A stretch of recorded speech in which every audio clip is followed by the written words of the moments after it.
আরব আমিরাতে গেলাম, সংযুক্ত আরব আমিরাত।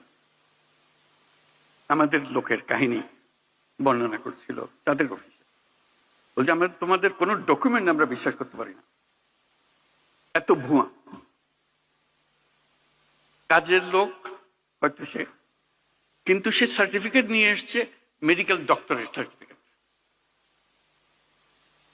জলজন্ত আমরা দেখতেছি ডাক্তার হইতেই পারে না, দেখা যাচ্ছে ডাক্তার না সে, কিন্তু সার্টিফিকেট নিয়ে এসছে ডাক্তারের সার্টিফিকেট। ওই ডাক্তারের সার্টিফিকেট নিয়ে চাকরি নিয়ে এখানে এসছে। আমরা কতটা বাছাই করবো? আমরা লজ্জায় মাথা হেঁট হয়ে যায় যে আমরা এটা কিছুই করতে পারতেছি। আমরা চাকরি চাই, কিন্তু পরিষ্কার ভাবে চাই।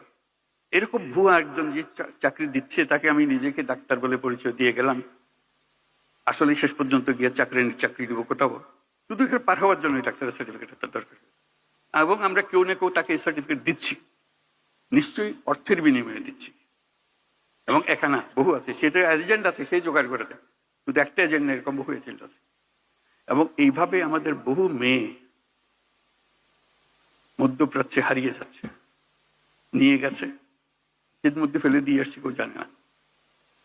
হিউম্যান ট্রাফিকিং এর কি বিষয়, বিভৎস বিষয়।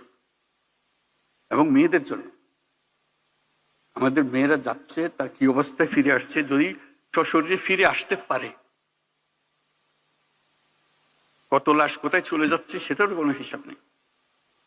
এই কোন দেশ বানালাম আমরা? আমরা তো দায়ী। আমরা যে আজকে এখানে এসেছি, আমরাই তো দেশ চালাই। কাকে কি বলবো? আমাদের নিজের কাছে, নিজের সন্তানদের কাছে আমরা কি জবাব দেব? কাউকে আমরা রক্ষা করতে পারছি না। এই মৃত্যুর জন্য, এই ট্রাফিকের জন্য আমরা দায়ী না? আমরাই তো দায়ী। আমরাই তো সহজ করে দিয়েছি তাকে যাওয়ার জন্য। এটা অসংখ্য কাহিনী, এগুলো আপনারাও জানেন, বহু জানেন। আমি একত্রের কথাগুলো বললাম যে এটা, এই ভীষণ রোগ থেকে আমাদের সারা গায়ে ঘা, এটার থেকে মুক্ত হতে না পারলে কোনো দিকে অগ্রসর হবার আমাদের উপায় নেই। আমাদেরকে আজকে প্রতিজ্ঞা নিই, আমরা এই ঘা থেকে মুক্ত হব, সুস্থ হব। আমাদের কেউ দুর্নীতির দায়ে কেউ আমাদেরকে অভিযুক্ত করতে পারবে না। এইরকম সরকার চালাবো, এরকম সমাজ চালাবো।